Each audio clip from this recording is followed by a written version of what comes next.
சத்யன் நிதானமான குரலில் சொன்னான். அதே நேரத்தில் கிரவுண்டில் தனக்கு எதிராக நின்ற உத்தரனின் தோளை தட்டி கொடுத்த ஹரிஷ், உத்தரன் சார், நீங்கள் வீட்டுக்கு போய் இன்னும் சில வருஷங்கள் பிராக்டிஸ் பண்ணணும்னு நினைக்கிறேன் என்று முகத்தை சாதாரணமாக வைத்துக்கொண்டு சொல்ல, என்ன திமிருந்தா நான் சொன்னதையே இப்போ திருப்பி எனக்கு சொல்லி காமிப்பேன். அப்படி உங்ககிட்ட தோத்து போகிற அளவுக்கு இந்த உத்தரன் இன்னும் மோசமான நிலைமைக்கு போகலை என சொன்னவன் ஹாலிவுட் மூவிகளில் வரும் கொரில்லாக்களைப் போல தன் இரு கைகளையும் மார்பில் குத்தியபடி தலையை உயர்த்தி சத்தமான குரலில் கத்தினான். உடனடியாக அவனுடைய உடலில் இருந்த ஆற்றல் நிலை மீண்டும் கூடியது. அவனின் உடலை சுற்றிலும் கண்ணை கூசும் ஒளி தோன்ற சுற்றி நின்ற ரேடியன்ஸ் மெம்பர்கள் ஒரு பக்கமாக பின்வாங்கினார்கள். ஏனென்றால் அந்த வெளிச்சத்தில் அவர்களால் எதையும் சரியாக பார்க்க முடியவில்லை. என்ன நடக்குது இங்க? இவர் நிஜமாவே மனுஷன்தானா? என் கண்ணையே என்னால் நம்ப முடியல என அவர்கள் தங்களுக்குள் முணுமுணுக்க உத்தரனின் நிலையை பார்த்த ஹரிஷின் முகத்தில் ஒரு சிரிப்பு தோன்றியது. இதைத்தான் நான் எதிர்பார்த்தேன். இவரோட உண்மையான பலத்தை இதுவரைக்கும் யார்கிட்டையுமே வெளிக்காட்டாம மறைச்சிக்கிட்டு வந்திருக்காருன்னு நான் நினைச்சது சரிதான். இப்போ இவரோட மோதி பார்த்தா என் பலத்தோட அளவு என்னன்னு சோதிக்க முடியும் என மனதிற்குள் நினைத்து கொண்ட அவன் உத்தரனுடன் மோதும் போதே அவனுடைய பலத்தின் அளவு தான் நினைத்ததை விட மிக அதிகம் என்பதை ஹரிஷ் உணர்ந்திருந்தான். அதை தூண்டிவிட்டு வெளிக்கொண்டு வருவதற்காகத்தான் அப்படியெல்லாம் பேசினான். இன்னைக்கு நைட்டு நீ சாகலைனா என் பேரு உத்தரன் இல்லை. கர்ஜித்தபடி ஹரிஷை நோக்கி ஒரு பீரங்கி குண்டை போல பாய்ந்தான் உத்தரன். இந்த முறை இருவரும் கடும் சண்டையில் ஈடுபட்டதால் ஒருவரை ஒருவர் சராமரியாக தாக்கி கொண்டனர். அதை பார்த்து கொண்டிருந்த முகில், அந்த ரேடியன்ஸ் ஹெட் பேர் என்ன? கௌஷிக் தானே? அவனுக்கு இந்த வயசுலேயே உத்தரனுக்கு இருக்கிற அதே உள் வலிமையும் பவரும் அவனுக்கு இருக்குன்னு நான் நினைச்சு கூட பார்க்கல என்று சொன்னதையே திரும்ப திரும்ப சொல்லி கொண்டிருந்தான். அதே மாதிரி உத்தரன் அவனோட முழு வலிமையை யூஸ் பண்ணிட்டான்னு நினைச்சோம். ஆனால் இன்னைக்கு தான் உண்மையிலேயே அவனுக்கு எவ்வளோ பவர் இருக்குன்னு பார்க்க முடியுது. இவ்வளோ நாள் இதை நமக்கே தெரியாமல் சீக்கிரட்டாக மெயின்டைன் பண்ணியிருக்கான் என அந்த தலைவர்களில் ஒருவன் ஆச்சரியத்துடன் கூறினான். இதுவரைக்கும் அவனோட இந்த லெவலை சோதிக்கிற அளவுக்கு யார் கூடவும் மோதி இருக்க மாட்டான். இன்னைக்கு அப்படி ஒரு பலமான எதிரி கிடைக்கவும் அவனோட உண்மையான ஆற்றல் வெளிப்படுது. அதற்கு சத்யன் விளக்கம் சொல்ல, அப்படின்னா அந்த ரேடியன்ஸோட தலைவன் ஒரு சக்திசாலியா இருக்கான். அவனை மாதிரி ஒருத்தரை நிச்சயமா நாம உயிரோடு விட்டு வைக்க கூடாது. இன்னொரு தலைவன் கண்களில் கொலைவெறி மின்ன கூறினான். இதற்கிடையில் ஸ்ரீதர், பாரி மற்றும் அவருடைய 4 சகோதர சகோதரிகளும் இந்த சண்டையை மிக உன்னிப்பாக கவனித்துக் கொண்டிருந்தார்கள். அவர்கள் அதிலிருந்து ஏதாவது கற்றுக்கொண்டால் பயிற்சியின் போது உள்ள தடைகளை உடைத்து 5வது நிலையை எட்ட முடியும் என்று நினைத்தார்கள். அவர்களுக்கு மாறாக மற்ற ரேடியன்ஸ் மெம்பர்களால் அந்த சண்டையை கூர்மையாக கவனிக்க முடியவில்லை. உத்தரன் மற்றும் ஹரிஷின் வேகத்தை பார்த்து அவர்களுக்கு தலை சுற்ற ஆரம்பித்தது. அப்போது திடீரென உத்தரன் ஹரிஷின் தலையை நோக்கி தன் காலை உயர்த்தி உதைக்க போனான். அவன் தனது சக்தி முழுவதையும் அந்த இடது காலில் செலுத்தி அதை முழு வேகத்துடன் ஹரிஷின் முகத்தை நோக்கி வீசப்போகும் நொடியில் அதை கவனித்த ஹரிஷ் சடனாக தன் கால்களை பின்னால் வைத்து நகர்ந்து கொண்டான். இருந்தாலும் அந்த தாக்குதலின் வேகத்தில் வீசிய காற்று ஹரிஷின் முகமுடியை தாண்டி உள்ளே சென்றது. ஜஸ்ட் மிஸ்ஸில் ஹரிஷ் அடிபடாமல் தப்பித்தான். இந்த நகர்வு அந்த சண்டையின் போக்கை மாற்றியது. இருந்தாலும் உத்தரன் அவ்வளவு எளிதாக அந்த சண்டையை கைவிடுவதாக இல்லை. அவனுடைய இடதுகால் திரும்ப தரைக்கு போவதற்கு முன்னால் தன் உடலை ஒரு சுழற்றி வலது காலை பயன்படுத்தி 2வது உதையை வீசினான். ஹரிஷ் இதை எதிர்பார்க்காததால் அவனுடைய மார்பில் ஏதோ ஒரு கனமான பொருள் வந்து மோதியதை போல உணர்ந்தான். இதனால் 2 அடிகள் பின்வாங்கிய ஹரிஷ் சிறிது நிதானித்து விட்டு, நிஜமாவே இந்த சண்டை ரொம்ப சுவாரஸ்யமாக தான் இருக்கு என தனக்குள் சிரித்து கொண்டான். பின்பு மீண்டும் 3 அடிகள் முன்னால் எடுத்து வைத்து உத்தரனின் மார்பில் தாக்கினான். நம்ம மாஸ்டர் உண்மையிலேயே ரொம்ப ஸ்ட்ராங்கானவர் தான் என பாரி கூச்சலிட்டான். அவன் கொஞ்சம் கூட பார்வையை அப்படி இப்படி திருப்பாமல் அந்த சண்டையின் மீதே முழு கவனத்தையும் வைத்திருந்தான். மாஸ்டர் பலசாலின்னு எனக்கு நல்லாவே தெரியும். ஆனாலும் இன்னைக்கு அவர் சண்டை போடுற விதத்தை பார்க்கும்போது நான் அவரோட முழு ஃபேனாகவே மாறிட்டேன் என்று ஒரு சிலிர்ப்புடன் ஸ்ரீதர் சொன்னான். அதே நேரத்தில் உத்தரனும் சண்டை அனுபவம் உள்ள ஒரு மாவீரன் என்பதால் ஹரிஷ் தாக்குதலை தவிர்க்க தன் உள்ளங்கைகளை மார்புக்கு குறுக்காக வைத்து அடிபடாமல் தற்காத்து கொண்டான். இருந்தாலும் ஹரிஷ் தன் வேகத்தை குறைக்கவே இல்லை. இவ்வாறு இருவரும் மாறி மாறி இடைவிடாத தாக்குதல்களில் ஈடுபட அவர்களை சுற்றி ஒரு புழுதி படலம் உருவாகி என்ன நடக்கிறது என்பது தெரியாத அளவுக்கு மறைத்தது. அவர்கள் இருவரும் மோதிக்கொள்ளும் சத்தம் மட்டும் கூடிக்கொண்டே போனது. அப்போது திடீரென சண்டை நிறுத்தப்பட எந்த சத்தமும் இல்லாமல் அந்த இடமே அமைதியானது. என்ன நடந்ததென்று புரியாமல் கூட்டத்தினர் ஆர்வத்துடன் தங்கள் மூச்சை இழுத்து பிடித்து கொண்டு காத்திருந்தனர். இவ்வளவு நேரமாக நீண்ட பெரிய சண்டையை அவர்கள் பார்த்ததே இல்லை. தூசி மொத்தமும் விலகிய பிறகு அவர்கள் கண்ணுக்கு முதலில் ரேடியன்ஸின் தலைவனான ஹரிஷ் தான் தெரிந்தான். அவன் மூச்சு வாங்க நின்று கொண்டிருந்தாலும் ஓரளவுக்கு நிலையாகவே இருந்தான். இப்போது அவர்கள் தங்கள் கண்களை உத்தரனின் பக்கம் திருப்ப அந்த இடம் மீண்டும் அமைதியானது. அவர்கள் சண்டை போட்டுக் கொண்டிருந்த மொத்தமும் சிதைந்து போய் கிடக்க 6 அடி உயரம் இருக்கும் உத்தரனின் உடம்பு பாதிக்கு மேல் இப்போது மண்ணில் புதைந்திருந்தது. அவனது முகம் வெளிரிப்போய் இருக்க பார்க்கவே ரொம்ப பலவீனமாக இருந்தான். எல்லோரும் அந்த கணத்தை உள்வாங்க கொஞ்ச நேரம் பிடித்தது. அவ்வளவு பலசாலியான உத்தரன் தோற்றுவிட்டான் என்ற உண்மையை அவர்கள் ஏற்றுக்கொள்ளத்தான் வேண்டியிருந்தது. நீங்கள் நல்லா இருக்கீங்களா உத்தரன் சார் என ஹரிஷ் கேட்க, பதிலுக்கு நீ என்று ஆரம்பித்த உத்தரன் ஏதோ சொல்ல விரும்பினான். ஆனால் அவனது உடல் ரொம்ப பலவீனமாக இருந்தது. அவனால் சாதாரணமாக பேசக்கூட முடியவில்லை. உங்களால் அங்கிருந்து மேலே வர முடியாதுன்னு நினைக்கிறேன், இருங்க நான் தூக்கி விடுறேன் சொன்ன ஹரிஷ் அவனை நெருங்க உத்தரனின் முகம் அவமானத்தில் சிரித்தது. மெதுவாக அவன் காதருகில் குனிந்த ஹரிஷ், கவலைப்படாதீங்க, உங்களை கூட்டிகிட்டு போகிறதுக்கு நான் ஆல்ரெடி ஆம்புலன்ஸ்க்கு ஏற்பாடு பண்ணிட்டேன். உங்கள் ட்ரீட்மெண்ட்டுக்கு ஆகிற முழு செலவையும் ரேடியன்ஸ் ஏற்றுக்கும். அதில் 1% கூட நீங்கள் எங்களுக்கு திருப்பி தர தேவையில்லை என மெதுவான குரலில் கூறினான். ஹரிஷ் சொன்ன ஒவ்வொரு வார்த்தைகளும் உத்தரனின் இதயத்தை நேரடியாக தாக்கியது.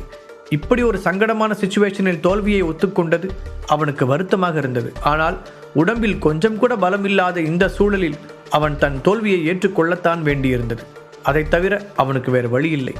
ரேடியன்ஸில் இருந்து வந்தவர்கள் ஒரு கணம் திகைத்து நின்று பின்பு ஆரவாரமாக உற்சாக கூச்சலிட்டனர். அவர்களுடைய ஒவ்வொருவரின் முகங்களிலும் சந்தோஷத்தின் வெளிப்பாடு தெரிந்தது. நம்ம மாஸ்டர் தான் ஜெயிப்பாருன்னு ஆரம்பத்தில் இருந்தே சொன்னேன், நீங்கள் தான் யாரும் நம்பலை. இப்போ பார்த்தீங்கல்ல, மெம்பர்களில் ஒருவன் பெருமையாக கூற, நான் மட்டும் என்னவா, நானும் ஸ்டார்டிங்ல இருந்தே நம்ம மாஸ்டருக்கு தான் சப்போர்ட்டாக இருந்தேன். பதிலுக்கு இன்னொருவனும் வேகமாக சொன்னான். தங்கள் தலைவரின் மீது தாங்கள் அசைக்க முடியாத நம்பிக்கை வைத்திருந்தோம் என்பதை அவர்கள் நிரூபிக்க முயற்சித்தார்கள். உண்மையை சொல்லணும்னா நம்ம மாஸ்டருக்கு ஈடாக சண்டை போடுறவங்க யாருமே இல்லைன்னு நினைக்கிறேன். இந்த மாதிரி ஒரு பவர்ஃபுல்லான ஆள் தலைவராக இருக்கிறதுனால ரேடியன்ஸ் யாருமே நினச்சி பார்க்க முடியாத அளவுக்கு உயரத்துக்கு போக போகுது. மூன்றாவதாக ஒருவன் கைத்தட்டி உற்சாகமடைந்தார். ஹோட்டலுக்கு வெளியே இருந்த அந்த கிரவுண்டு இப்படியாக பரபரப்பில் மூழ்கியிருக்க, 3வது மாடியில் இருந்த அந்த தனி ரூம் மிகவும் அமைதியாக இருந்தது. முகில் மற்றும் மற்ற தலைவர்களின் முகம் பயத்தில் உறைந்து போயிருக்க அவர்கள் முதுகு தண்டில் சில் என்று உணர்ந்தனர். சண்டை முடிந்த பிறகு உத்தரன் இருந்த தோற்றத்தை அவர்களால் இன்னமும் நம்ப முடியவில்லை. அந்த ரேடியன்ஸின் தலைவன் நிஜமாகவே ஒரு ராட்சசன் தானோ என்று அவர்கள் சந்தேகப்பட்டனர். இப்போது நடந்த சண்டை பற்றிய தகவல்கள் இன்னும் அரை மணி நேரத்தில் ஹெர்பல் மெடிசின் வட்டாரத்தில் பரவிவிடும் என்று அவர்களுக்கு நன்றாகவே தெரியும். அதன் மூலம் ரேடியன்ஸின் தலைவன் உத்தரன் போன்ற ஒரு மாபெரும் வீரனையே தோற்கடித்து விட்டதாக புகழ் பெறுவான். அந்த ரேடியன்ஸோட தலைவன் ஹெர்பல் மெடிசனில் மட்டும் இல்லை, போர் திறமையிலையும் ரொம்பவே உயரத்தில் இருக்கான். ரேடியன்ஸை எப்படியாவது முடிவுக்கு கொண்டு வரணுங்கிற நம்ம திட்டம் இப்போதைக்கு பலிக்காது.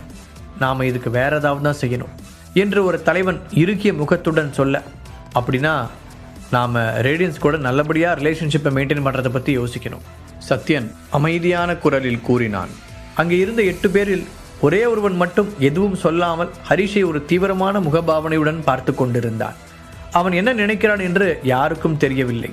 இதற்கிடையில் கீழே இருந்த ஸ்ரீதரும் பாரியும் தங்கள் ஒரு முழங்காலை மடக்கி தரையில் ஊன்றியபடி, மாஸ்டர், உண்மையிலேயே நீங்கள் ரொம்ப பவர்ஃபுல்லான ஆள். நாங்கள் ரேடியன்ஸில் இணைஞ்சதை நினச்சி ரொம்ப சந்தோஷப்படுறோம். எங்களுக்கு எந்த ஆபத்து வந்தாலும் நீங்கள் காப்பாற்றுவீங்க அப்படிங்கிற நம்பிக்கை எங்களுக்கு முழுசாக வந்திருக்கு என்றனர். அவர்கள் செய்வதை பார்த்த ரேடியன்ஸின் மற்ற மெம்பர்களும் அதையே பின்பற்றினர். ஹரிஷ் வேகமாக கையசைத்து அவர்கள் அனைவரையும் எழுந்து நிற்கச் சொன்னான். பின்பு ஸ்ரீதரை அழைத்து கொண்டு அவன் மீண்டும் 3வது மாடிக்கு போக, இப்போது அங்கிருந்த தலைவர்களின் நடவடிக்கை சுத்தமாக மாறியிருந்தது. அவர்கள் இப்போது அவனை ரொம்பவே மரியாதையுடன் நடத்தினர். ஹரிஷ் எதிர்பார்த்தது போலவே தங்களுக்கு சமமான ஒரு ஆளாக அவனை மதித்து பேச அடுத்த 1 மணி நேரத்திற்கு பல்வேறு விஷயங்கள் குறித்து கலந்து ஆலோசித்தனர். பேச்சுவார்த்தைகள் நல்லபடியாக முடிய கிளம்புவதற்கு முன் ஹரிஷை தீவிரமாக பார்த்த அந்த ஒருவன், இன்னும் 2 மாசத்துல ஹெர்பலிஸ்ட் சொசைட்டி ஒரு பெரிய டேப்லெட் சேகரிப்பு போட்டியை நடத்த போகுது. அதை பற்றி உங்களுக்கு தெரியுமா? உங்களுக்கு அதில் கலந்துக்க இன்ட்ரெஸ்ட் இருக்கா என கேட்டான். அவன் முகத்திலிருந்து அவன் நல்ல விதமாக கேட்கிறானா அல்லது ஏதாவது பழிவாங்கும் திட்டத்துடன் கேட்கிறானா என்பதை ஹரிஷால் கணிக்க முடியவில்லை. இந்த வார்த்தைகளை அவன் சொன்னதும் அதை கேட்ட மற்ற தலைவர்களின் ரியாக்ஷன் வித்தியாசமாக இருந்தது. அதில் கலந்துக்கிறதுனால எனக்கு என்ன யூஸ் கிடைக்கும்? ஹரிஷ் தோள்களை குலுக்கியபடி சாதாரணமாக கேட்க, இதை பற்றி உங்களுக்கு தெரியாமல் இருக்கலாம், ஹெர்பலிஸ்ட் சொசைட்டியை சேர்ந்தவங்க மட்டும்தான் எப்பவும் இதில் ஜெயிச்சிருக்காங்க. உங்களுக்கு சொந்தமாக டேப்லெட்டை உருவாக்க தெரியும்னு நாங்கள் கேள்விப்பட்டோம். அதனால தான் நீங்கள் ஏன் இந்த போட்டியில் கலந்துக்க கூடாதுன்னு கேட்குறோம். அது மட்டும் இல்லாமல் இந்த போட்டி 10 வருஷத்துக்கு ஒரு தடவை தான் நடக்கும். நீங்கள் மட்டும் இதில் கலந்து ஜெயிச்சிட்டிங்கன்னா உலகத்தோட தலை சிறந்த ஹெர்பலிஸ்ட் நீங்கள் தான் அப்படிங்கிற பட்டம் உங்களுக்கு கிடைக்கும் என்று அவன் எக்ஸ்பிளைன் செய்தான். இதை பற்றி எனக்கு சொன்னதுக்கு ரொம்ப தேங்க்ஸ். எனக்கு டைம் இருந்தால் நான் அதில் கலந்துக்கிறத பற்றி யோசிக்கிறேன். ஹரிஷ் இந்த வார்த்தைகளை மிக நிதானமாக கூறினான். மற்ற தலைவர்கள் அந்த மீட்டிங் முடிந்து வெளியே சென்றதும் ஹரிஷ் அந்த போட்டியை பற்றி தீவிரமாக யோசித்தான். என்னதான் நம்ம சொந்த அமைப்போட பேரை காப்பாற்றுறதுக்காக உத்தரனை தோக்கடிச்சிருந்தாலும் இது பத்தாது. மற்ற அமைப்புகள் மாதிரியே ரேடியன்ஸோட புகழையும் பரப்பணும்னா இந்த ப்ரோக்ராமில் கலந்துக்கிறது அதுக்கு ஒரு நல்ல சான்ஸாக இருக்கும்னு நினைக்கிறேன். அது மூலமாக நம்ம ரேடியன்ஸ் அமைப்பால் என்ன பண்ண முடியும் அப்படிங்கிறத இந்த உலகத்துக்கு நிரூபிக்கலாம் என அவன் முடிவெடுத்தான். அப்போது அவருடைய ஃபோன் அடிக்க அதில் வந்த பெயரை பார்த்தவன் ஆச்சரியத்துடன் புருவத்தை உயர்த்தினான். இவதுக்காக இந்த நேரத்தில் ஃபோன் பண்ணுறா என யோசித்தவன், ஹலோ நிகிதா, என்னாச்சு இந்த நேரத்தில் கால் பண்ணியிருக்கீங்க? கம்பெனியில் மறுபடியும் ஏதாவது பிரச்சனையா என்று கேட்டான். ஆனால் மறுமுனையில் நிகிதாவிற்கு பதிலாக வேறொரு குரல் கேட்க அது சொன்ன விஷயத்தை கேட்டு ஹரிஷ் அதிர்ந்து போனான். அவன் கையில் இருந்த ஃபோன் நழுவியது. ஹரிஷ், நீங்க ஒரு வழியா ஃபோன் அட்டன் பண்ணிட்டீங்க என திவ்யா எடுத்தவுடன் அழத் தொடங்க, திவ்யா என்னாச்சுமா, நீ எப்படி நிகிதாவோட ஃபோன்ல என்று கவலையுடன் கேட்டான் ஹரிஷ். அங்கு ஏதோ தவறாக நடந்திருப்பது அவனுக்கு புரிந்தது. வீட்டில் இருந்து தப்பித்து வந்த அவள் ஹரிஷை கண்டுபிடிக்க நேராக தியானா மீடியாவிற்கு சென்றாள். கொஞ்ச நாட்களாக அவள்தான் ஜீவாவின் குடும்ப பிசினஸ்களை கவனித்துக் கொள்வதால் நல்ல வேளையாக நிகிதாவிற்கு அவளை பார்த்த உடனேயே அடையாளம் தெரிந்தது. கதவை வெறித்தனமாக தட்டி கொண்டிருந்தவளை உள்ளே அழைத்துச் சென்று ஆசுவாசப்படுத்தி அமர வைத்தாள். திவ்யா உடனே ஹரிஷுடன் பேச வேண்டும் என்று சொல்ல நிகிதா அவனுக்கு அழைக்க பலமுறை முயற்சி செய்தாள். அவனுடைய போன் எடுக்காமல் போக என்ன செய்வதென்று தெரியாத நிகிதா தீபக்கை அழைத்து விஷயத்தை சொன்னாள். ஆனால் துரதிருஷ்டவசமாக ஹரிஷ் இருக்கும் இடம் யாருக்குமே தெரியவில்லை. திவ்யா மூலம் விஷயம் தெரிந்தவுடன் தீபக், ஐரா, ராபர்ட் மற்றும் பிரசன்னா 4 பேரும் ஜீவாவை தேடி களைத்து போயிருந்தனர். ஆண்டனியிடம் கூட அவர்கள் விசாரித்து பார்க்க அவனாலும் எதுவும் செய்ய முடியவில்லை. சந்தனாவிற்கு தொடர்பு கொண்டு பேச அவன் பிசினஸ் விஷயமாக வெளியூர் போக வேண்டியிருப்பதாக சொன்னது மட்டும் தெரிந்தது. ஜீவா காணாமல் போன விஷயம் தெரிந்தவுடன் அவளும் கிளம்பி தியானா மீடியாவிற்கு வந்து திவ்யாவிற்கு துணையாக இருந்தாள். இதையெல்லாம் அறியாத ஹரிஷ் 2 நாட்களாக மும்பையில் பிஸியாக இருந்ததில் அவனுடைய ஃபோன் நாட் ரீச்சபிளாக இருந்ததை கூட கவனிக்கவில்லை. இப்போது திடீரென திவ்யா ஃபோன் செய்து அழவும் எதுவும் புரியாத ஹரிஷ், திவ்யா பயப்படாத, என்ன நடந்துச்சுன்னு கரெக்டாக சொல்லு என பொறுமையாக கேட்டான். ஜீவாவுக்கு என்னமோ ஆயிடுச்சு. திடீர்னு நேற்று காலையில் ஒரு லேடி வந்து ஃபேமிலியில் இருக்கிற எல்லாரையும் அட்டாக் பண்ண ஆரம்பிச்சிட்டாங்க. ஜீவா எவ்வளவோ கஷ்டப்பட்டு அவங்க கூட சண்டை போட்டாரு. இருந்தாலும் அந்த லேடியோட பலத்துக்கு முன்னால ஜீவாவால் ஈடு கொடுக்க முடியல. அதனால ஜீவா தன்னோட உயிரை பணைய வச்சு என்னை அங்கிருந்து தப்பிக்க வச்சாரு.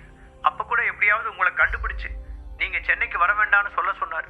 ஆனா ஹரிஷ், நீங்க வந்தா ஜீவாவை காப்பாத்திருவீங்கன்னு நான் நம்புறேன். திவ்யா தேம்பிக் கொண்டே விஷயத்தை சொல்ல சந்தனா ஆறுதலாக அவளுடைய முதுகில் தட்டி கொடுத்தாள். ஜீவா காணாமல் போன விஷயத்தை அறிந்த ஹரிஷ் அதிர்ச்சியில் ஒரு நிமிடம் போனை நழுவ விட்டான். பின்பு ஒருவாறு தன்னை நிதானப்படுத்தி கொண்டவன், அந்த லேடி யாருன்னு உனக்கு தெரியுமா என திவ்யாவிடம் கேட்க, எனக்கு தெரியாது ஹரிஷ், ப்ளீஸ் எப்படியாவது ஜீவாவை காப்பாத்துங்க. அவருக்கு ஏற்கனவே ரொம்ப அடிபட்டிருக்கு. அது மட்டும் இல்லாம ஃபேமிலி மெம்பர்ஸ்ல சில பேரையும் அவங்க கடத்திட்டு போயிருக்காங்க. தாத்தாவுக்கு வேற உடம்பு சரியில்லை. ஆனா எனக்கு வீட்டுக்கு போகவும் பயமா இருக்கு. போலீஸ் கிட்ட போலான்னு பார்த்தா ஜீவாவையும் மற்றவங்களையும் அவங்க ஏதாவது பண்ணிட்டா என்ன பண்றதுன்னு ரொம்ப கவலையா இருக்கு. இப்போ நான் என்ன பண்ணட்டும்? திவ்யா தாங்க முடியாமல் மீண்டும் அழ ஆரம்பித்தாள். திவ்யா ப்ளீஸ் அழாத, நான் கண்டிப்பா ஜீவாவையும் மற்றவங்களையும் காப்பாற்றுவேன் என அவளை ஆறுதல் படுத்திய ஹரிஷ், நான் இப்போ சென்னையில் இல்லை, நீ எவ்வளோ நாள் வேணாலும் தியானா மீடியாவில் பாதுகாப்பாக தங்கிக்கலாம். இப்போ இந்த விஷயத்தை என்கிட்ட விட்டுரு. இப்போ சந்தனா இல்லைனா நிகிதா கிட்ட ஃபோன் கொடு திவ்யா என்றான். திவ்யா சந்தனாவிடம் ஃபோனை தர, ஹரி நீ எங்கே இருக்க? நேற்றுல இருந்து இங்கே யார் ஃபோனுன்னு எடுக்கவே இல்லை. ஜீவாவையும் காணும். இங்கே திவ்யா வேற அழுதுகிட்டே இருக்கா. எனக்கு ரொம்ப பயமாக இருந்துச்சு. அப்படி எங்கே தான் போனேன்? எடுத்தவுடன் அவள் படபடவென பொரிய, பேபி ரிலாக்ஸ், நான் தான் சொன்னேன்ல பிஸ்னஸ் விஷயமா வெளியூர் போகிறேன்னு. இங்கே ஏதோ நெட்வொர்க் ப்ராப்ளம், அதான் ஃபோன் ஒர்க் ஆகலை. சரி, நீ திவ்யாவை பத்திரமா பார்த்துக்கோ. அவள் ஏதாவது முட்டாள்தனமாக முடிவு எடுத்துகிற போகிறா. அப்புறம் நீயும் ரொம்ப ஜாக்கிரதையாரு. தனியாக வீட்டில் இருக்க வேண்டாம். நீயும் நம்ம கம்பெனிலேயே தங்கிக்கோ, அதுதான் சேஃப்டி என்று அவளை அமைதிப்படுத்தியபடி கூறினான் ஹரிஷ். இந்த கொஞ்ச மாதங்களாக இது போன்ற விஷயங்களுக்கு பழகிவிட்டதால் சந்தனா அவன் சொன்னதை உடனே புரிந்து கொண்டாள். அதெல்லாம் ஓகே ஹரி, அந்த லேடி யாரு? அவங்க எதுக்காக ஜீவாவை அட்டாக் பண்ணாங்க? திவ்யா சொல்றதை பார்த்தா அவங்க உன்னை தேடி தான் வந்திருப்பாங்க போல. அப்படின்னா நீங்க வந்து உடனே அவங்க உன்னை ஏதாவது பண்ணிட்டா என்ன பண்றது என சந்தனா கவலையுடன் கேட்க, அது என்னன்னு நான் பார்த்துக்கிறேன் பேபி, ப்ளீஸ் நீ ஒன்றும் வரி பண்ணிக்காத, நான் கண்டிப்பாக ஜீவாவை மீட்டு தருவேன் என ஆறுதல் சொல்லிய ஹரிஷ் திவ்யாவை பத்திரமாக பார்த்து கொள்ள சொல்லி மீண்டும் ஒரு முறை சந்தனாவிற்கு ஞாபகப்படுத்தினான். பின்பு ஃபோனை கட் செய்தவன் நேராக பிரசன்னாவுக்கு அழைத்து தியானா மீடியாவிற்கான செக்யூரிட்டியை அதிகப்படுத்த சொன்னான். திவ்யாவும் சந்தனாவும் கம்பெனியில் தான் இருக்காங்க பிரசன்னா, ஸோ நீங்கள் கொஞ்சம் அவங்கள ஜாக்கிரதையாக பார்த்துக்கோங்க என ஹரிஷ் சொல்ல, பிரசன்னா தான் பார்த்து கொள்வதாக வாக்குறுதி அளித்தான். பேசி முடித்த பிறகு ஹரிஷால் நிதானமாக இருக்கவே முடியவில்லை. தன்னை சுற்றியிருப்பவர்களுக்கு மீண்டும் மீண்டும் ஆபத்து ஏற்படுவதை நினைத்து அவனுக்கு கோபமாக வந்தது. சண்டை பயிற்சியில் இப்போது ஜீவாவின் நிலை முன்னேறி இருப்பதை ஹரிஷ் நன்றாக அறிவான். அப்படின்னா அவனையே தோக்கடிக்கிற அளவுக்கு ஸ்ட்ராங்காக இருக்கிற பொண்ணு யாரா இருக்கும்? யோசித்த ஹரிஷுக்கு 2 பெண்களின் முகம்தான் உடனடியாக நினைவுக்கு வந்தது. அவன் வேகமாக தன் போனை எடுத்து ஸ்ரீதருக்கு அழைத்தான். ஸ்ரீதர், நேற்று சென்னையில் இருக்கிற பிஸ்னஸ்மேன் ஜீவன் பிரபாகரனோட வீட்டில் என்ன நடந்துச்சு, யார் வந்தாங்க அப்படிங்கிற ஃபுல் டீட்டெயில்ஸ் இன்னும் ½ அன் ஹவரில் என் டேபிளுக்கு வந்தாகணும் என்பதற்கு மேல் ஹரிஷ் ஒரு வார்த்தை கூட பேசவில்லை. அடுத்த 10 நிமிடங்கள் தன் ஃபோனோடு போராடிய ஸ்ரீதர் நேராக ஹரிஷின் ரூமுக்கு ஓடி வந்தான். மாஸ்டர், நீங்கள் சொன்ன ஜீவன் பிரபாகரன் குடும்பத்துக்கு என்ன நடந்துச்சுன்னு கண்டுபிடிச்சாச்சு. நேற்று யூனியன் அமைப்போட தலைவர் ரேணுபிரியா அவங்க வீட்டுக்குள்ளே நுழைஞ்சு பிரச்சனை பண்ணியிருக்காங்க. ஜீவா சாரோட ஒய்ஃப் திவ்யா மட்டும்தான் அங்கிருந்து தப்பிச்சு வந்திருக்காங்க. அவங்க ஃபேமிலி சேர்ந்த கிட்டத்தட்ட 20 பேருக்கு மேலே அவங்க கடத்திட்டு போயிருக்காங்க என்று அவன் சொல்ல, அவங்களை எங்கே கொண்டு போய் வச்சிருக்காங்கன்னு தெரியுமா என்றான் ஹரிஷ். அது சரியா தெரியல மாஸ்டர், பட் யூனியனோட சீக்ரெட் பிளேஸில் தான் அவங்கள வச்சிருக்காங்க என்று ஸ்ரீதர் தயங்க ஹரிஷ் புருவத்தை சுருக்கியபடி அவனை பார்த்தான். அந்த சீக்ரெட் பிளேஸ் வேற எதுவும் இல்லை, ராஜேஸ்வரன் ஃபேமிலிக்கு சொந்தமாக சென்னையில் இருக்கிற பங்களாவில் தான் வச்சிருக்கிறதா கேள்விப்பட்டேன். ரேணுபிரியா கொஞ்ச நாளாக நியூயார்க்கில் இருக்கிற ராஜேஸ்வரன் பேலஸில் தங்கி அங்கே இருக்கிற எல்லாருக்கும் ப்ராக்டிஸ் கொடுத்துட்டு இருந்திருக்காங்க. அது மட்டும் இல்லை, ராஜேஸ்வரன் சாரோட பையன் ஆனந்த் அவங்களுக்காக தனியாக ஒரு வீடே கட்டி கொடுத்துருக்காரு. அதே மாதிரி சென்னையில் யூனியனுக்கு சொந்தமான இடத்துல வச்சுருந்தா நீங்கள் கண்டுபிடிச்சிடுவீங்கன்னு யோசிச்சு யாருக்கும் சந்தேகம் வராமல் ராஜேஸ்வரன் ஃபேமிலிக்கு சொந்தமான பங்களாலேயே தங்க வச்சுருக்காங்க. ஸ்ரீதர் மேலும் விளக்க ஹரிஷின் கைமுஷ்டி கோபத்தில் இறுகியது. எதற்காக யூனியன் அமைப்பு மீண்டும் மீண்டும் தன் வழிக்கு வந்து கொண்டிருக்கிறது என்பதற்கான காரணமும் அவனுக்கு புரிந்தது. முதலில் தன் தாத்தா ராஜேஸ்வரனால் தான் இது நடக்கிறது என்று ஹரிஷ் நினைத்திருந்தான். ஆனால் இப்போது ஸ்ரீதர் சொன்ன பிறகுதான் தனது மொத்த குடும்பமும் யூனியன் அமைப்புடன் ஒரு சீக்ரெட் பார்ட்னர்ஷிப்பை உருவாக்கியிருப்பது ஹரிஷுக்கு விளங்கியது. இதை பற்றி யோசித்த ஹரிஷ் உடனே ஏதாவது செய்து ஜீவாவை காப்பாற்ற வேண்டிய அவசியத்தை உணர்ந்தார். மாஸ்டர், இப்போ நாம் என்ன பண்ணலாம்? ஸ்ரீதர் கேட்க, வேற என்ன பண்ணுறது, உடனே சென்னைக்கு கிளம்ப வேண்டியதான். அப்படியே ரேடியன்ஸில் இருக்கிற நம்ம ஆளுங்களையும் கூப்பிட்டுக்கலாம். எப்படியாவது ஜீவாவுக்கு எதுவும் ஆகாமல் காப்பாற்றணும். அவனுக்கு மட்டும் ஏதாவது ஆச்சு, யூனியனில் இருக்கிற ஒருத்தரையும் நான் உயிரோட விட மாட்டேன். ஹரிஷ் கண்கள் சிவக்க கத்தினான். இதுவரை அவனை அவ்வளவு கோபமாக பார்த்திருக்காத ஸ்ரீதரே ஒரு நிமிடம் அரண்டு போய்விட்டான். மாஸ்டர், நான் கேட்குறேன்னு தப்பாக நினச்சிக்காதீங்க. ரேடியன்ஸுக்கும் ஜீவன் பிரபாகரனுக்கும் என்ன சம்மந்தம்? சென்னையில் இருக்கிற ஒரு செல்வாக்கான பிஸ்னஸ் ஃபேமிலி, அவ்வளோதானே. அவங்களுக்காக நாம் யூனியனை பகைச்சிக்கிடுமா? அது மட்டும் இல்லாமல் என்னதான் இருந்தாலும் ராஜேஸ்வரன் ஃபேமிலி ரொம்ப பெரிய இடம் இல்லையா என ஸ்ரீதர் தயக்கத்துடன் கேட்டான். மிரியட்ஸையும் ரேடியன்ஸையும் தாண்டி ஹரிஷின் தனிப்பட்ட தொடர்புகள் பற்றி ஸ்ரீதருக்கு அவ்வளவாக தெரியாது. அதிலும் ஜீவாவிற்கும் ஹரிஷுக்கும் இடையில் இருக்கும் நட்பை பற்றி அவன் அறிந்து கொள்ளும் சந்தர்ப்பம் இதுவரை ஏற்படாததால் இப்படி கேட்டான். அவன் சொன்னதை கேட்டு கண்கள் சிவக்க நிமிர்ந்த ஹரிஷ், நான் இவ்வளோ உணர்ச்சி வசப்படுறதுலேருந்தே ஜீவா எனக்கு எவ்வளோ முக்கியம்னு உனக்கு புரியலையா ஸ்ரீதர்? அவன் என்னோட உயிர் நண்பன். இதை சும்மா வார்த்தைக்காக சொல்லலை, எனக்காக எத்தனையோ தடவை உயிரை கொடுக்க துணிஞ்ச நண்பன். இப்போ கூட எனக்காக தான் ஆபத்தில் மாட்டியிருக்கான். அந்த சுச்சுவேஷனில் கூட என் உயிரை காப்பாற்றுறதுக்காக என்னை சென்னை பக்கம் வரக்கூடாதுன்னு அவன் ஒய்ஃப் கிட்ட என்னை வார்ன் பண்ண சொல்லியிருக்கான். இதுக்கு மேலே ஜீவா யார் என்னங்கிறத பற்றி நான் உனக்கு விளக்கம் சொல்லணுமா ஸ்ரீதர்? கூர்மையான பார்வையுடன் ஹரிஷ் கேட்க, எனக்கு புரியுது மாஸ்டர், தயவு செஞ்சு என்னோட முட்டாள்தனமான கேள்விக்காக மன்னிச்சிருங்க என்று அவசரமாக கூறினான் ஸ்ரீதர். ஹரிஷ் உடனடியாக சென்னை கிளம்ப தயாரானான். அப்போதுதான் சடனாக அவன் மனதில் வேறு சில எண்ணங்கள் தோன்றியது. ஜீவா, தைரியமாரு, நான் கூடி சீக்கிரம் உன்னை காப்பாற்றுவேன். உன்னை கடத்திட்டு போன அந்த யூனியனையும் ஒரு நாள் மொத்தமாக அழிப்பேன் என தனக்குள் சபதம் எடுத்துக்கொண்ட ஹரிஷ் கண்களை மூடி தனது திட்டங்களை பற்றி நிதானமாக யோசித்தான். முன்பு போல எடுத்தோம் கவிழ்த்தோம் என்று எதையும் அவனால் செய்ய முடியாது. அவன் ரேடியன்ஸை ஆரம்பித்ததற்கு பின்னால் பல்வேறு திட்டங்கள் இருந்தது. தேவையான பொருளாதார வசதிகளை சேர்ப்பதுடன் நல்ல சக்திகளையெல்லாம் தனக்கு பக்கத்தில் ஒன்று சேர்த்து வைத்து கொண்டால்தான் தீய சக்திகளுக்கு எதிராக போராடி தன்னை சுற்றி உள்ளவர்கள் அனைவரும் நல்லபடியாக உயிர் வாழ்வதை அவனால் உறுதிப்படுத்த முடியும். அதோடு இந்த உலகத்தின் நீதியை நிலைநாட்டுவதற்கான பாதையை தேர்ந்தெடுத்த பிறகு ஹரிஷ் ஏற்கனவே அந்த பயணத்தில் பாதி தூரம் கடந்து விட்டான். இனி அதிலிருந்து பின்வாங்க முடியாது. ஏனென்றால் அவன் இப்போது இந்த இலக்கும் இல்லாத சாதாரண ஒருவன் கிடையாது. அவனது பெற்றோர் சந்தனா மற்றும் ஜீவா தவிர தியானா மீடியா, தீபக், விக்டர் போன்ற அவனது நெருங்கிய நண்பர்கள் இப்போது அவனது நிழலாக இருக்கும் 6 பேர், அதோடு ரேடியன்ஸின் மெம்பர்கள் என ஹரிஷுக்கு முக்கியமானவர்கள் நிறைய பேர் இருக்கிறார்கள். அவனை மறுபேச்சின்றி நம்பும் அவர்களையெல்லாம் நல்லபடியாக பாதுகாக்க வேண்டிய கடமை அவனுக்கு இருக்கிறது. இந்த கடமையை சரியாக நிறைவேற்ற வேண்டுமென்றால் அவன் செஸ் போர்டில் இருக்கும் சாதாரண காயினாக இருக்க முடியாது. அதற்கு பதிலாக எப்போதும் அவன் 10 அடிகள் முன்னேறி தன் எதிரிகளை மிஞ்சும் வீரனாக இருக்க வேண்டும். தன் ஆட்டத்தின் ஒவ்வொரு அசைவையும் அவன் விரல் நுனியில் கட்டுப்படுத்த வேண்டிய கட்டாயத்தில் இருந்தான். அதனால் தீவிரமாக யோசித்து கடைசியாக ஒரு முடிவுக்கு வந்தான் ஹரிஷ். அதே நேரத்தில் சென்னையில் இருந்த ராஜேஸ்வரன் குடும்பத்திற்கு சொந்தமான பங்களாவில் ஜீவாவின் குடும்பத்தை சேர்ந்தவர்கள் இரும்பு சங்கிலியால் கட்டி வைக்கப்பட்டிருந்தார்கள். ஹரிஷின் மீது ரேணுபிரியாவுக்கு இருந்த கட்டுக்கடங்காத கோபம் அவளை மொத்தமாக நிதானம் இழக்கச் செய்திருந்ததுடன் நீதி நேர்மை எல்லாவற்றையும் மறக்க வைத்திருந்தது. அதனால் ஹரிஷ் எங்கே என கேட்டு ஜீவாவை துன்புறுத்திய அவள் அவனை மிரட்டுவதற்காக அவனுடைய குடும்பத்தையும் தன் ஆட்களை விட்டு அடித்தாள். அப்போது அந்த வீட்டுக்குள் நுழைந்த கைல்விழி அவர்கள் இருந்த நிலையை பார்த்து அதிர்ச்சி அடைந்தாள். ஹரிஷுடனான சண்டைக்கு பிறகு நியூயார்க்கில் சில நாள் இருந்தவள் இப்போது மீண்டும் சென்னையில் வந்து தன் வேலையை தொடர ஆரம்பித்திருந்தாள். திடீரென அவளை அழைத்த ரேணுபிரியா இந்த அட்ரஸுக்கு வர சொல்ல அவளும் காரணம் புரியாமலேயே அங்கு வந்தாள். உள்ளே வந்தவள் ஜீவாவின் நிலையை பார்த்து கலங்கி போனாள். மேம், நீங்க என்ன பண்ணிட்டு இருக்கீங்க? எதுக்காக ஜீவாவை இப்படி கட்டி வச்சிருக்கீங்க? அவள் பதட்டத்துடன் கேட்க, உன்னோட மென்டாரையே கேள்வி கேட்குற அளவுக்கு நீ வளர்ந்துட்டியா கயல் என்றாள் ரேணுபிரியா. அச்சோ அப்படி இல்லை மேம் என என்ன சொல்வதென்று தெரியாமல் கைல்விழி இழுக்க, நான் உன்னை வர சொன்னதே இவனை விசாரிக்கதான். அவனை நீ அடிக்கிற அடியில் ஹரிஷ் எங்கே இருக்கான் அப்படிங்கிற உண்மையை அவன் சொல்லிடணும் என்று ரேணுபிரியா உத்தரவிட்டாள். மேம் என்ன சொல்கிறீங்க? நானா? கைல்விழி நம்ப முடியாத திகைப்புடன் கேட்க, ஆமாம் நீதான். இப்போ நீதானே இங்கே எனக்கு அடுத்து இருக்கிற சீனியர் மெம்பர். அப்போ உன்னை பார்த்து தான் மற்ற ஜூனியர்ஸ் கற்றுக்கணும். இப்படி நீ ரொம்ப சாஃப்டான ஆளாக இருந்தால் எப்படி ஃப்யூச்சரில் இந்த யூனியன் அமைப்போட தலைவியாக பொறுப்பேற்று உன்னோட கடமையை நீ சரியாக செய்ய முடியும்? உனக்கு உண்மையிலேயே அந்த பொறுப்பு மேலே ஆசை இருந்தா நான் சொன்னதை செய், ரேணுபிரியா கடுமையான குரலில் கூறினாள். யாமினி மற்றும் கைல்விழி 2 பேரையும் தான் அவள் யூனியனின் எதிர்காலமாக கருதினாள். யாமினியை பொறுத்தவரை அவள் ரேணுகா சொல்வதை மறுபேச்சின்றி செய்வாள். ஆனால் கைல்விழியோ அவள் தனக்கென சில கொள்கைகளை கடைபிடித்தாள். அதனால் இதுபோல டெஸ்ட் வைத்து கைல்விழியை தன் வழிக்கு கொண்டு வர முயற்சி செய்வது ரேணுபிரியாவின் வழக்கமாக இருந்தது. ஜீவாவை எப்படி அடிப்பது என கைல்விழி முகம் கலங்கி போய் நிற்க, அதற்குள் யூனியனைச் சேர்ந்த ஒரு மெம்பர் அவள் கையில் சாட்டையை திணித்துவிட்டு சென்றார்கள். அதை எடுத்துக்கொண்டு மெதுவாக ஜீவாவிடம் சென்றாள் அவள். ஏற்கனவே அவன் உடல் முழுவதும் இரத்த காயங்களாக இருக்க கைல்விழிக்கு இப்போது என்ன செய்வதென்றே தெரியவில்லை. யூனியன் அமைப்பின் உயர்ந்த நிலையை அடைய வேண்டும் என்பது அவளுடைய வாழ்நாள் கனவு.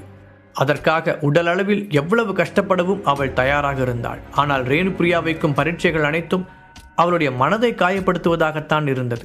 போன முறை ஹரிஷை அடித்த குற்ற உணர்ச்சியில் இருந்தே இன்னும் அவள் மீளவில்லை. அப்படி இருக்கும்போது இப்போது என்ன முடிவெடுக்கப் போகிறாள் அவள்? இரத்த காயங்களுடன் இருந்த ஜீவா அவளை நிமிர்ந்து பார்க்க அந்த பார்வை கைல்விழியின் உள்ளத்தை கூறு போட்டது. ஜீவா, என்னதான் இருந்தாலும் நம்ம 2 பேரும் ஒருத்தருக்கு ஒருத்தர் அறிமுகமானவங்க. ப்ளீஸ் அந்த பழக்கத்துக்காகவாவது ஹரிஷ் எங்கே இருக்கான்னு சொல்லிடுங்க. அதுக்கப்புறம் கண்டிப்பாக நாங்கள் யாரும் உங்களை கஷ்டப்படுத்த மாட்டோம். கைல்விழி கெஞ்சும் குரலில் கேட்க ஜீவா அவளை கூர்மையாக பார்த்தான். கயல், நீ ஏன் இப்படி பண்ணுற? ஹரிஷ் உனக்கு எவ்வளோ ஹெல்ப் பண்ணியிருக்கான், எத்தனை தடவை உன் உயிரை காப்பாற்றியிருக்கான். இதெல்லாம் எனக்கு தெரியாதுன்னு நினச்சியா என கோபமாக கேட்ட ஜீவாவின் கண்கள் 2 நாட்களாக தூங்காமல் சிவந்து போய் கிடந்தது. கைல்விழி பதில் பேச முடியாமல் தலை குனிந்து நிற்க, உன்ன மாதிரி ஒரு நன்றி கெட்டவ ஹரிஷுக்கு ஃப்ரெண்டாக இருந்ததை நினச்சி நான் வெக்கப்படுறேன். உனக்கு கொஞ்சம் கூட அதை பற்றின கூச்சமே இல்லையா? ஜீவா வார்த்தைகளை சாட்டையாக சொடுக்க கைல்விழியின் கண்கள் கலங்கியது. ஆனால் அதை கூட அவள் வெளியே காட்டிக்கொள்ள முடியாது. ஏனென்றால் ரேணுபிரியாவின் பார்வை அவளது முதுகை ஊசியாய் துளைத்து கொண்டு இருந்தது.